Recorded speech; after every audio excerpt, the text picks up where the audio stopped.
pour mieux vous revenir ce soir. Voici Monsieur Guillermo Guise.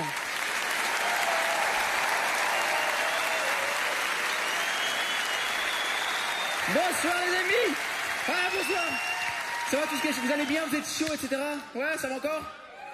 Bon, je vais faire un passage solo par contre, parce que Pablo Andrés m'avait dit, ouais, j'ai une petite pièce dans laquelle j'aimerais bien que tu fasses un petit rôle. Un truc un peu subtil. J'ai dit, ouais, ça s'appelle comment? Il me dit, qui a fourré la dinde? Je fais, ok, sans moi. Franchement. Et putain, c'est Noël. Je fais, tu trouves pas que c'est déjà assez cruel pour les dindes en soi? Parce que Noël, quand tu te places du point de vue de la dinde, il y a moins le côté fête, hein, tu vois? J'en parlais avec une dinde à Paris-Daïsa, elle me faisait, oui, en effet, fête familiale, oui, dans le sens où, avant Noël, j'ai une famille. Après Noël, il reste plus grand monde, hein, tu vois, donc...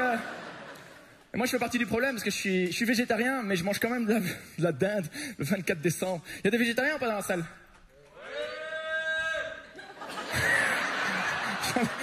Il y en a un, c'est quoi? Il y en a un qui avait de l'énergie, et les autres font, ouais... C'est qu'un végétarien sur 3, je sais pas si c'est votre cas là, c'est ton cas là-bas, mais un végétarien sur 3 admet que quand il est bourré, il craque et il mange de la viande, quoi. Sérieux, 1 sur 3, t'imagines, sérieux. Ouais, moi, si je craquais à chaque fois que j'étais bourré et que je mangeais de la viande, je pourrais pas vraiment dire que je suis végétarien, quoi, honnêtement. Je dirais, ouais, je mange pas de viande de temps en temps, mais c'est vrai que j'aime bien l'alcool, parce que j'aime bien faire la fête, quoi. Et les gens me disent, ouais, tu peux faire la fête sans alcool. Ok, alors ça fait une réunion, hein, tu vois, et t'es obligé de draguer des meufs avec des PowerPoint et tout, c'est pas pareil, quoi, tu vois. C'est vrai que j'ai arrêté la viande, putain, j'ai arrêté de manger la viande. Et les gens, ils me demandent toujours la même chose. Ils me demandent systématiquement, est-ce que tu sens une différence physiquement depuis que tu manges plus de viande et tout? Je dis, ah, physiquement, ouais, j'ai envie de mourir, quoi. Voilà, j'ai perdu le goût de la vie, tu vois, j'ai plus de libido, tu vois, vraiment, je regarde du porno pour l'intrigue. Tu vois, vraiment, je suis dans un level de tristitude. Il y a une différence physique, c'est vrai que physiquement, depuis que je mange plus de légumes, j'ai attrapé un de ces transits intestinaux.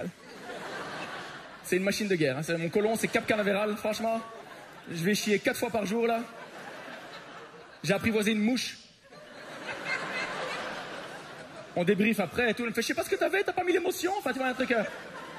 Ça me manque, la viande, hein. C'est la charcuterie, par exemple. Putain, j'adorais la charcuterie. Moi, j'ai un pote, mon meilleur ami, il est musulman. Il mange pas de porc et tout. Un jour, je fais un réveillon comme ça et je mets des petits bols avec des chips et tout. Et je mets des saucisses one. Et je vois mon pote qui tourne toute la soirée autour des saucisses one, comme quand t'es rue d'Arscott et que t'as que 1 euro, tu vois. Et tu dis, t'es curieux, mais tu sais qu'il va rien se passer, quoi, tu vois. Et là, et je regarde mon pote et je fais, qu'est-ce que tu fais? Et il me sort cette phrase mythique, il me dit, honnêtement, je peux pas dire que ça m'attire pas, quoi. Je dis, mec, si tu dois aller en enfer pour du porc, tombe pas pour des saucisses one, hein.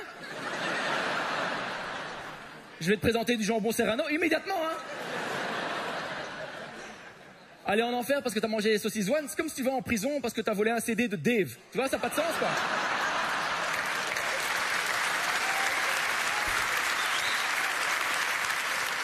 Et franchement, moi je mange plus de charcuterie parce que les cochons, c'est un chouette animal. J'aime bien les cochons, c'est sensible, c'est intelligent. Un cochon, c'est pas moins intelligent qu'un chien, hein.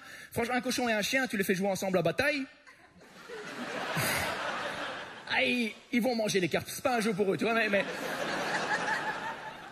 c'est des chouettes animaux. Je mangeais du bœuf avant, j'adorais le bœuf et tout. Je mangeais un steak par jour, moi, jusqu'à mes 27, 28 ans, un steak par jour. J'arrivais à la campagne, chaque fois, t'avais les vaches qui faisaient, c'est lui. Sérieux, je mangeais le dernier bœuf que j'ai mangé, c'était du bœuf wagyu. Je sais pas si vous voyez ce que c'est, le bœuf wagyu. Le bœuf wagyu, c'est un bœuf qui est élevé dans des conditions très spéciales au Japon, qui est massé par son éleveur, on lui met de la musique classique et tout, authentique, hein. Il a Netflix. C'est sûr qu'il a Netflix. Je crois qu'il n'y a aucun animal au monde qui est plus surpris par son destin que le bœuf wagyu quand il arrive à l'abattoir, hein. Lui, là, il doit se dire, excusez-moi, je pense qu'il y a une erreur, parce que moi, il y a 20 minutes, j'écoute des Beethoven, tu vois, donc... si c'est pour l'abonnement Netflix, je peux le payer, hein, pas de problème, hein, tu vois. Sérieux, je mangeais du canard laqué, j'adorais le canard, là, je peux plus, j'adore le canard, c'est trop un chouette animal. C'est que le canard, il est monogame, quoi. Il y a aucun animal au monde qui est monogame. D'habitude, chez les animaux, genre chez les éléphants, par exemple, quand le mâle, il a eu ce qu'il voulait pendant la période de production, il fait, bon, je vais y aller. avec la femelle qui dit, tu veux pas rester un petit peu? On pourrait regarder la Casa de Papel et tout.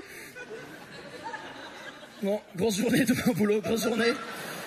Ils sont incroyables, les éléphants, ils sont formidables, les éléphants, ils s'accouplent devant la famille, quoi. Comme dans certains petits villages de Wallonie, tu vois, il y a un truc vraiment...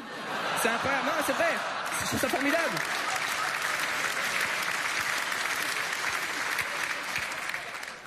Et le bébé, il reste 600 jours, putain, il reste 600 jours, le bébé dans le ventre de la... 600 jours, t'imagines, tu fais un déni de grossesse, c'est que t'es vraiment inattentif, hein, je peux te dire, franchement, 600 jours. Ouais, je chantais bien que j'étais ballonné, mais tu vois, franchement... Parce qu'ils doivent être, en fait, c'est parce que les petits ils doivent être opérationnels directement pour suivre le troupeau dès la naissance. Pourquoi? Parce que les éléphants, ils n'ont pas de poussette et que c'est quand même bien pratique. Non mais c'est vrai. En fait, j'adore les canards. Je vous dis, les canards, ils sont formidables. Les canards, ils s'engagent. Ils se posent aucune des questions que moi je me pose. Moi, j'ai 38 ans. Je me dis, est-ce qu'il faut que je m'engage? Je fais des enfants, machin. Les canards, tu sais quoi? Ils y vont quand ils font l'amour, c'est pour avoir des enfants. Hein. T'as jamais un canard qui copule avec sa femelle et qui se retire à temps. Hein. Avec la femelle qui fait que tu fais, vieux.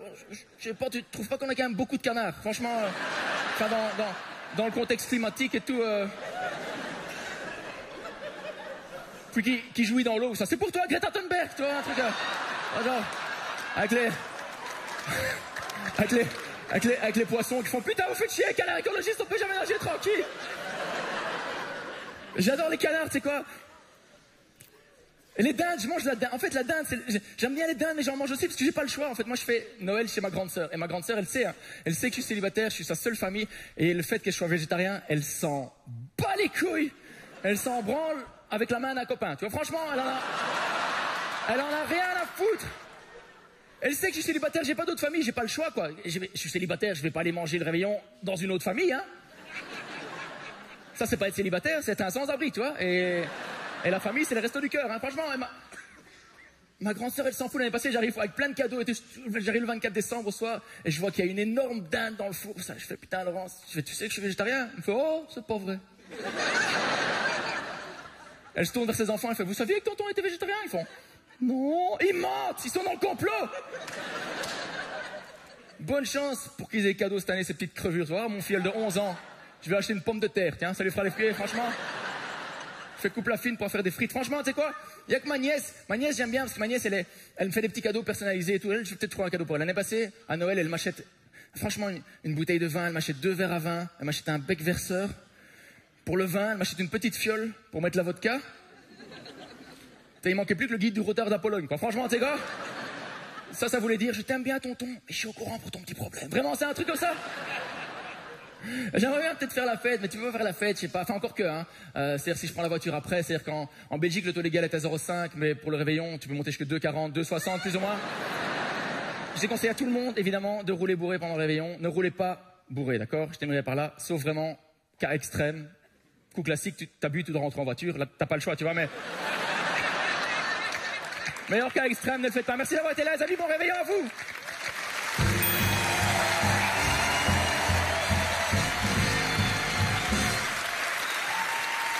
Les amis, je vais vous demander de garder la même chouette énergie que vous avez ce soir pour le prochain. Le prochain, c'est vraiment quelqu'un c'est vraiment un ami. Honnêtement, c'est un ami, c'est un collègue à France Inter. On travaille beaucoup ensemble. On a même une salle de spectacle à Bruxelles qui s'appelle le Kings of Comedy Club dans lequel on est associé. Mais au-delà de ça, c'est un humoriste qui a un talent infini. Je vous demande d'applaudir Alex Vizorek, s'il vous plaît.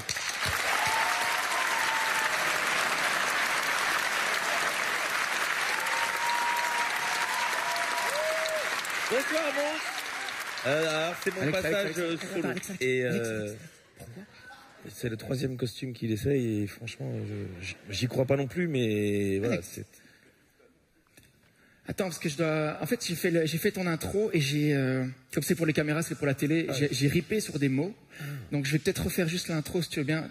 Reviens, je fais vite l'intro. Okay, comme ça, je le fais proprement. Comme ça, j'écoute bien ce que tu dis. Ouais. Alors, le prochain invité, c'est quelqu'un que j'ai déjà croisé. On est à France Inter, c'est pas la même émission, c'est des créneaux différents, donc je le vois à peine. On a eu une salle de spectacle qui s'appelle Kings of Comedy Club, mais il a été démis de ses fonctions, c'est moi qui travaille vraiment. C'est quelqu'un qui, en tout cas, qui a le mérite. C'est quelqu'un il est là. En tout cas, il est là. Et Alex Vizorek. Attends, mais ça va ou quoi? T'as donné que des défauts. Moi, je vais pas dire aux gens que t'as des MST. À un moment, mais ça va. Ouais, j'ai pas donné de qualité. C'est vrai qu'il a. Alors c'est quelqu'un, Alex Vizorek, c'est quelqu'un qui pour faire rire est obligé de se déguiser et de porter des perruques. C'est quelqu'un qui va vous rappeler les années 90. Alex Vizorek. Écoute, franchement, laisse-moi faire mon boulot. C'est pas facile pour personne. Voilà, on a chacun un costume. Ici, il a essayé d'un peu le chiader. Toi, il a pris le premier t-shirt qui passait. C'est comme ça. Voilà. Mais non, mais garde-le, tu sais quoi, on a 20 km de Binche ici, franchement, dans un mois et demi, c'est le carnaval. Arrête. Enfin, tu vois, c'est pas évident. Moi, c'est Pablo qui voulait. Moi, j'en ai déjà fait des passages télé de merde. Hein. J'ai travaillé avec Jérôme de Warzé pendant un an à la tribune. Hein, donc, je suis là, je dis, arrête Pablo, moi je viens de Paris, j'ai du talent. Et puis à un moment, je lui ai dit, mais tu sais, moi j'ai présenté la cérémonie des Molières, mec. Il a répondu quoi? Ils m'ont dit Molière.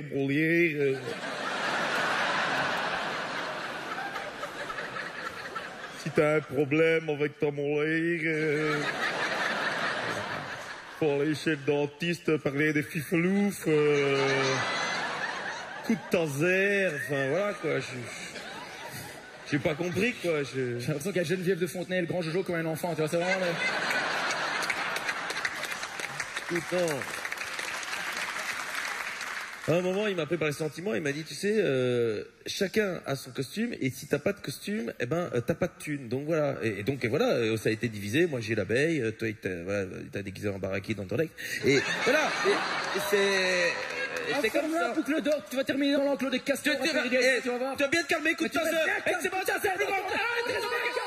Non, Bouba et Caris, on n'est pas hors lit là. Oh, bon, on se calme. C'est bon? Ah ouais. On se serre la main tous les deux? Mais bien sûr. Voilà, et on va boire un petit verre de l'amitié. Mais ça va les gars, franchement.